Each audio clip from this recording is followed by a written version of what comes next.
Bienvenue sur Terre de Mission. Je vous adresse tout d'abord pour vous-même, vos familles, tous ceux qui vous sont chers, mes meilleurs vœux de bonheur et de sainteté. Et puis également, je forme des vœux pour l'Église et pour la France, qu'à l'image de la cathédrale Notre-Dame de Paris, après le temps de la Passion, se présente celui de la Résurrection.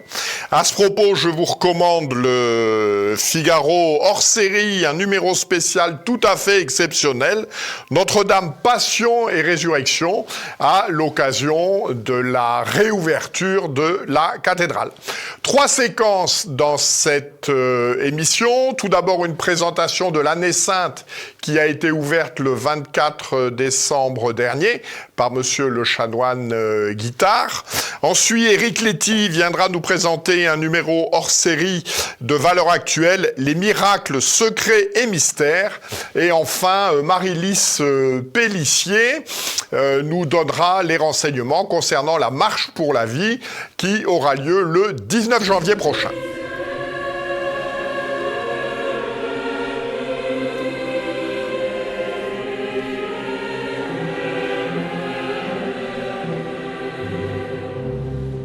Bonjour monsieur le chanoine. Bonjour Jean-Pierre. Merci de nous rejoindre. Le pape François, le 24 décembre dernier, a inauguré une année jubilaire par l'ouverture de la Porte Sainte à Saint-Pierre de Rome. Cette tradition remonte, c'est une tradition juive. Alors, qu'en était-il chez les Juifs qui nous donnera l'origine du mot jubilé ? Exactement comme beaucoup de traditions catholiques, eh bien nous trouvons l'origine chez les Juifs dans l'Ancien Testament. Et le jubilé trouve sa source justement dans un passage de l'Ancien Testament, dans le Lévitique, le livre du Lévitique, qui est un livre où Dieu prescrit beaucoup de pratiques rituelles à Moïse sur le mont Sinaï, et il lui prescrit notamment de sanctifier chaque 50e année. Donc chaque 50e année était sanctifié par le peuple hébreu. Et comme pour le sabbat, cette année sainte, l'année sainte tous les 50 ans, était annoncée par la sonnerie d'une corne de bélier. Une corne de bélier qui en hébreu se dit Yobel. D'où est issu le mot jubileus en latin dans la Vulgate de Saint Jérôme, et jubilé, ce qui a donné jubilé en français. Alors au départ, comme souvent, l'hébreu Yobel signifie le bélier, puis ce mot est venu à désigner la corne de bélier, puis enfin le son donné par cette trompette en forme de corne de bélier, donc Yobel. Et donc dans la Bible, il faut bien comprendre que l'année jubilaire comportait, entre autres prescriptions, la rémission des dettes, le rachat des propriétés de famille, la libération des esclaves qui retournaient dans leur famille et le repos total de la terre. Donc on notera bien sûr la notion d'affranchissement matériel qui prépare l'affranchissement spirituel, la liberté chrétienne qui est donnée par le Saint-Esprit. Et on voit aussi que transparaît dans cette tradition l'idée de joie à cause des transformations sociales qu'entraînait l'année jubilaire. Alors pour terminer sur cette question, dans l'évangile de Saint Luc, lors du fameux épisode où Jésus lit le passage d'Isaïe dans la synagogue, il déclare que cette prophétie est désormais accomplie. Il se présente, dans ce passage, en lisant Isaïe, il se présente lui-même comme celui qui vient proclamer une année de grâce de la part du Seigneur. Si bien que les chrétiens, comprenons cela, ont longtemps estimé que l'histoire tout entière était devenue jubilaire, et du fait même de la venue du Christ. C'est pour ça qu'il n'y a pas eu d'année jubilaire dans l'Église avant 1300. Alors justement, la pratique jubilaire dans l'Église, de quand date-t-elle et en quoi consiste-t-elle ? Eh bien, premier jubilé en 1300, dans l'Église catholique, sous le pontificat de Boniface VIII, que les Français connaissent bien, puisque c'est le fameux pape qui a essuyé l'attentat d'Ananie à cause de l'émissaire de Philippe le Bel. Mais c'est aussi celui, on oublie souvent, qui a canonisé Saint Louis, Louis IX, le roi Louis IX. Mais apparemment, ce jubilé de 1300 est né d'une rumeur. Quelques mois avant l'an 1300, une rumeur a parcouru la chrétienté. Tout chrétien qui visiterait le corps des apôtres Pierre et Paul pendant cette année centenaire sera délivré tant de ses fautes que de sa peine. Au grand étonnement du pape Boniface VIII lui-même, d'ailleurs, qui n'a rien annoncé. Et alors, on lui amène des témoins qui racontent que leur père ou leur grand-père était venu lors d'un jubilé en 1200, dont les archives du Vatican, d'ailleurs, n'ont aucune trace. Mais sous l'impulsion de la masse des fidèles, accourus à Rome depuis la fin de l'année 1299, on parle de 200 000 personnes à l'époque, ce qui serait considérable. Il accorde, du coup, sous la pression populaire, une année jubilaire. Et dans une bulle solennellement déposée sur l'autel de Saint-Pierre de Rome, il concède l'indulgence plénière, c'est-à-dire la rémission des peines temporelles dues au péché à tous les fidèles venus prier dans les basiliques Saint-Pierre et Saint-Paul hors les murs. Et ensuite, quelques années après, les fidèles se sont dit qu'une fois tous les 100 ans, ce serait quand même un petit peu peu, surtout que l'espérance de vie à l'époque est assez petite. Donc c'est ainsi que les papes successifs, assez rapidement, décident que les jubilés auront lieu tous les 50 ans, puis tous les 25 ans. C'est Paul II en 1470 qui accordera un jubilé ordinaire tous les 25 ans.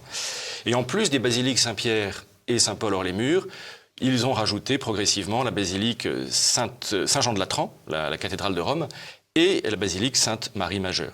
Et après des siècles fastes, comme le XVIIe siècle, ou des siècles un peu plus moins enthousiastes, comme le XVIIIe ou le XIXe, ce n'est qu'au XXe siècle que les années saintes connaissent un regain d'intérêt. Au jubilé ordinaire de 1925, 50, 75 et 2000, se sont ajoutés les jubilés extraordinaires 1933 et 1983 pour le 1900e et le 1950e anniversaire de la rédemption, de la mort du Christ.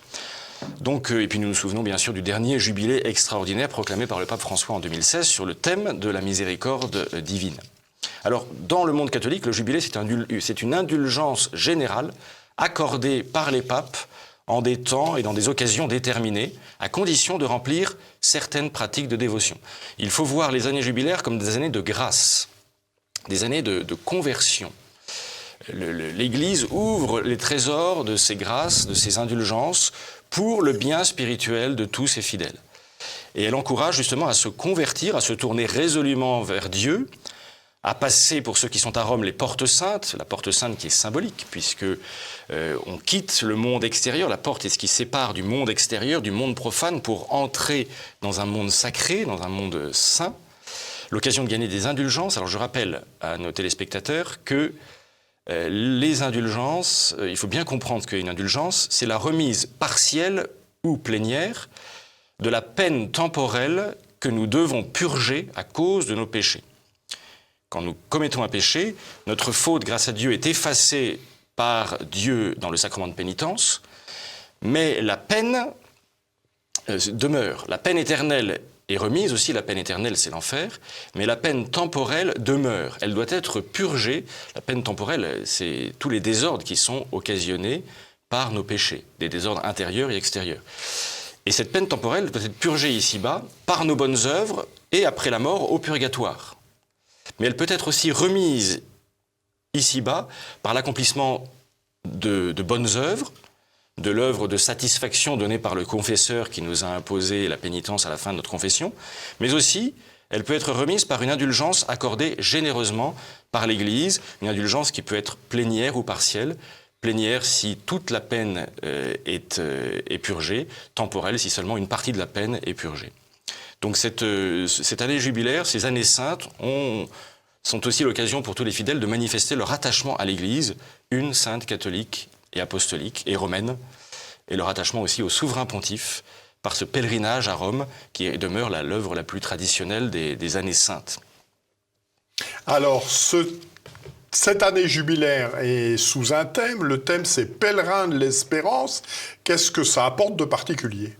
Alors effectivement, le pape François a donné un thème particulier à ce jubilé ordinaire, c'est un jubilé ordinaire, le thème de l'espérance. Alors pourquoi ? Il s'en explique dans la bulle d'indiction qu'il a lui-même rédigée il y a quelques mois. Pour chaque année sainte, il y a une bulle d'indiction qui est publiée quelques mois avant l'ouverture de l'année sainte. Cette bulle a pour titre « Spes non confundit ».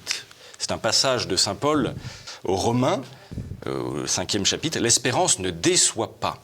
Et le pape veut, par ces mots forts et par ce thème fort, rappeler la nécessité de la vertu d'espérance, et spécialement dans le monde d'aujourd'hui. Dans le monde d'aujourd'hui qui est confronté, comme nous le savons, au défi de la guerre, mais aussi, il le rappelle, à ceux de l'individualisme, avec des conséquences comme la baisse inquiétante de la natalité. Le pape s'en inquiète et il encourage les ménages à retrouver le désir de transmettre la vie. Et puis d'autres conséquences de l'individualisme comme l'isolement des personnes âgées et des malades, la détresse des détenus dans les prisons, et puis d'autres réalités encore qui sont chères à notre pape, pour lesquelles il demande aux catholiques d'être des témoins de l'espérance qui est la leur et dont ils peuvent être fiers. Et il encourage aussi les catholiques à être des pèlerins d'espérance, c'est le thème exact du jubilé, pèlerins d'espérance, non seulement en se rendant en pèlerinage à Rome, mais aussi en faisant l'effort de mieux connaître cette vertu théologale de l'espérance, notamment en relisant la belle encyclique de Benoît XVI sur le sujet, Spe Salvi, de croître aussi dans cette vertu théologale par la récitation de l'acte d'espérance, d'actes d'abandon à Dieu, d'oraison jaculatoire, et de devenir témoin de l'espérance qui est la nôtre, qui est la leur. Alors concrètement, l'année sainte ne peut-elle se concrétiser qu'en allant à Rome ? Eh bien, effectivement, non. Mais ça reste quand même... C'est mieux. Ça reste, oui, c'est mieux. Encore une fois, pour gagner une indulgence plénière, il faut des conditions. Je vous rappelle qu'on peut gagner une indulgence plénière pour soi-même ou pour l'âme du défunt de son choix. Et il y a des conditions à remplir pour obtenir une indulgence plénière. Il faut s'être confessé dans un délai raisonnable de 8 jours. 8 jours avant ou 8 jours après. Communier le jour même. Prier aux intentions du souverain pontife, qui sont les intentions de la Sainte Église, et puis être détaché de tout péché, même véniel. C'est souvent la condition la plus difficile, parce que c'est ce qui rend souvent notre indulgence partielle. Mais outre cela, il faut accomplir une œuvre spécifique. Et l'œuvre spécifique la plus connue et la plus traditionnelle, c'est de passer la porte sainte d'une des 4 basiliques romaines majeures. Donc ces portes sont ouvertes uniquement pendant l'année sainte, et elles seront refermées solennellement à la fin de l'année sainte, fin décembre ou début janvier 2026. Il n'y aura de porte sainte qu'à Rome. Il faut bien le préciser. Il n'y aura de porte sainte qu'à Rome. Mais le pape, pour donner une plus grande largesse, une plus grande facilité pour obtenir l'indulgence plénière, étend aussi cette œuvre spécifique à l'adoration eucharistique et à la méditation que tout fidèle pourra faire dans d'autres lieux de pèlerinage du monde, comme en Terre Sainte, comme à Assise, et de manière générale dans tout sanctuaire particulier choisi par l'ordinaire du lieu. Alors à Versailles, par exemple, où j'ai la grâce d'exercer mon ministère sacerdotal, à Versailles, Monseigneur Crépy a déclaré comme lieu jubilaire la cathédrale Saint-Louis, mais aussi l'église Saint-Joseph le Bienveillant à Voisins-le-Bretonneux. Donc dans ces 2 églises, à condition de suivre le parcours jubilaire qui est là, de faire un temps d'adoration eucharistique et de méditer, eh bien, pourra valoir une indulgence plénière. Alors, mais évidemment, le moyen le plus traditionnel, encore une fois, c'est d'aller à Rome en pèlerinage. Et je me permets de préciser aux téléspectateurs que l'Institut du Christ Roi Souverain Prêtre, dont je fais partie, organise un pèlerinage à Rome du 8 au 10 mai, dont le programme est encore à définir, mais le programme est en cours de réalisation, de préparation. Donc du 8 au 10 mai, les inscriptions sont ouvertes pour se rendre à Rome avec l'Institut du Christ Roi. Merci beaucoup, Monsieur Chanoine. Eh bien, nous espérons que nombreux sont nos téléspectateurs qui pourront bénéficier des grâces de cette année jubilaire. Merci beaucoup. Je vous en prie.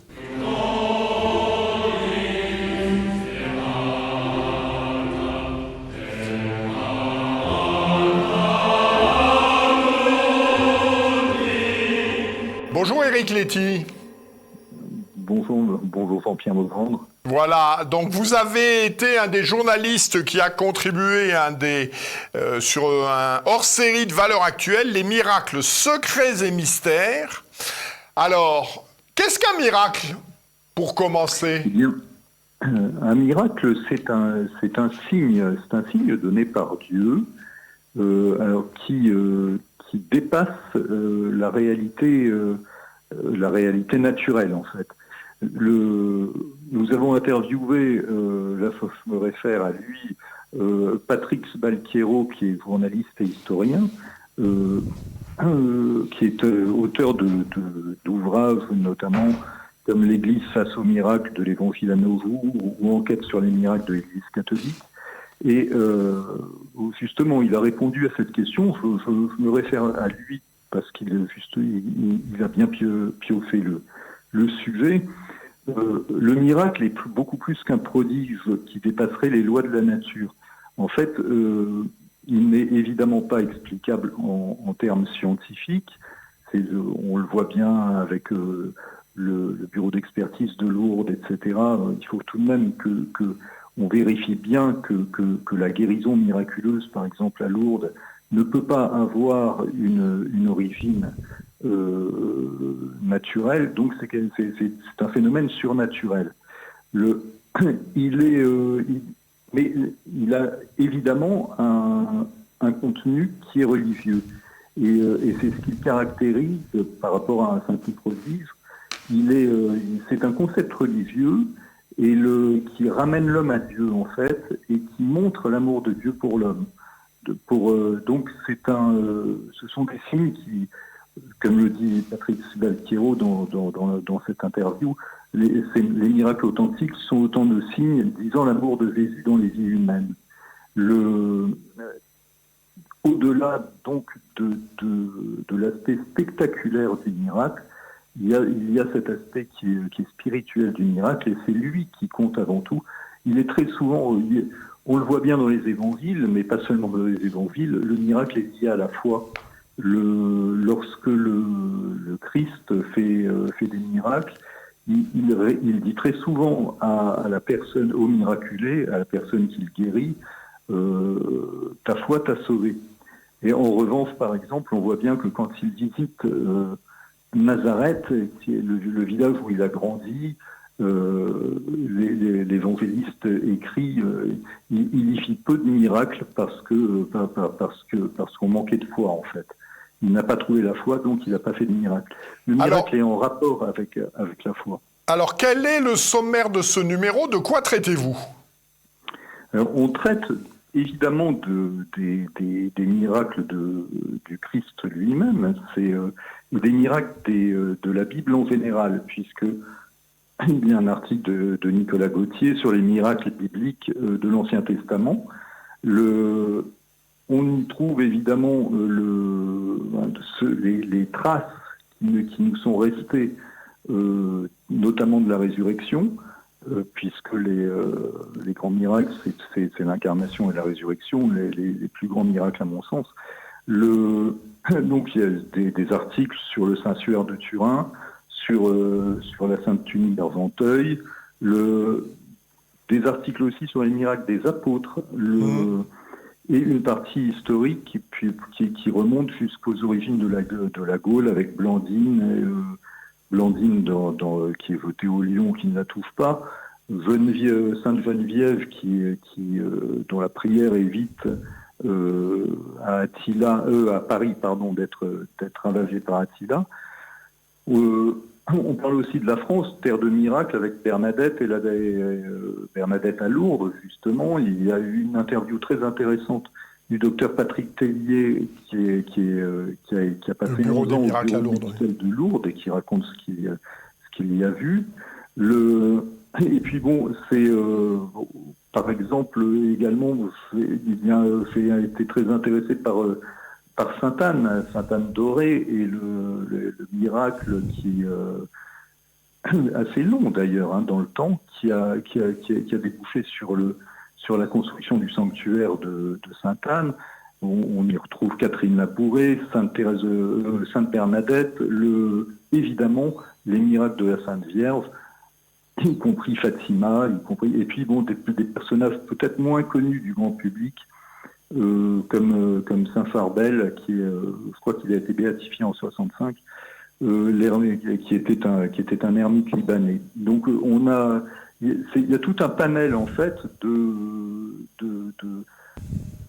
d'auteurs de miracles qui sont des saints, quand ce n'est pas le Christ lui-même. Alors évidemment pas de Pio. C'est un thaumaturge très célèbre, effectivement. Alors, quel est le type de miracle qui vous touche le plus? Moi, alors, les premiers, comme vous le disiez, c'est les miracles qui touchent le Christ lui-même, c'est-à-dire en fait l'incarnation, par laquelle le Verbe éternel se fait homme et revêt la nature humaine, qui l'associe à sa nature divine, et cela pour l'éternité en fait. Et puis le grand miracle par-dessus tous, c'est la résurrection du Christ lui-même après sa passion. Donc ça, ce sont les miracles qui évidemment me touchent le plus, mais les miracles qui m'intéressent le plus tournent autour en fait de ces miracles-là. Je veux dire, le Saint-Suaire de Turin est un témoignage incroyable, inouï de la résurrection du Christ, bien évidemment. Et puis, il y a les miracles eucharistiques. Voilà, vous consacrez un article aux miracles eucharistiques tout à fait intéressant. Oui, et puis parce qu'il continue à se produire jusqu'à nos jours, ils rejoignent d'une certaine manière le Saint-Suaire de Turin, parce que le miracle eucharistique, qu'est-ce que c'est en fait? C'est normalement la transsubstantiation. Donc Jésus, il y a la présence réelle de Jésus dans l'hostie et dans le vin. Donc c'est un mystère, le miracle, on peut dire même un miracle non visible de la transsubstantiation. Et de temps en temps, ce miracle est rendu visible, c'est-à-dire que l'hostie devient vraiment un morceau de chair. Généralement, à chaque fois que ça a été analysé, puisque on garde des hosties qui sont devenues des morceaux de chair depuis le miracle de l'Anciano en 750 jusqu'à je crois que l'Emita en Pologne, ça devait être en 2013. Il y a également un miracle eucharistique qui se produit à Buenos Aires en 1996 et dont est témoin le pape François lui-même, qui était archevêque de Buenos Aires à l'époque. Et on se rend compte, parce qu'il y a eu des analyses sur toutes ces hosties vivantes, d'abord qu'elles sont vivantes, ensuite que ce sont des morceaux de muscles du myocarde, la plupart du temps qui donnent les signes d'une grande épreuve ou d'une agonie douloureuse qui ramène à la passion, et qui sont le groupe sanguin AB, qui est le même groupe sanguin que le Suaire de Turin. Ce sont des constantes qu'on retrouve à travers toutes ces manifestations, dont les premières à l'Anciano ou à Bolsena, où sont intervenus saint Thomas d'Aquin et saint Bonaventure en 1263, le miracle eucharistique de Bolsena. Ce sont des réponses à des doutes de prêtres qui ne croient plus en fait en ce qu'ils font. Et la réponse de Dieu, c'est le miracle eucharistique. Il y en a d'autres en Pologne plus récemment. À l'Enica, par exemple, c'est une hostie qui est consacrée, qui est tombée par terre et qui se transforme. À chaque fois, ce sont des signes qui nous sont donnés de la présence réelle du Christ dans l'hostie. Eh bien, je vous remercie beaucoup de ces explications. Vraiment, ce numéro m'a passionné. Donc, je revois nos téléspectateurs. Donc, valeur actuelle, hors série numéro 41, pour la modique somme de 11,90 €. Voilà, c'est très complet, très exhaustif, mais néanmoins très abordable, parce que les articles sont courts. Voilà, chaque séquence, elle fait 2-3 pages. On n'a pas de long développement. C'est à la portée de tout le monde. Je vous remercie infiniment de cette contribution. C'est moi qui vous remercie. Au revoir.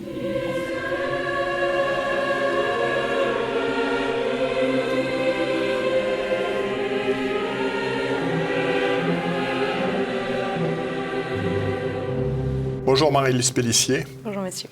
Donc vous êtes porte-parole de la Marche pour la vie qui aura lieu le 19 janvier prochain à Paris.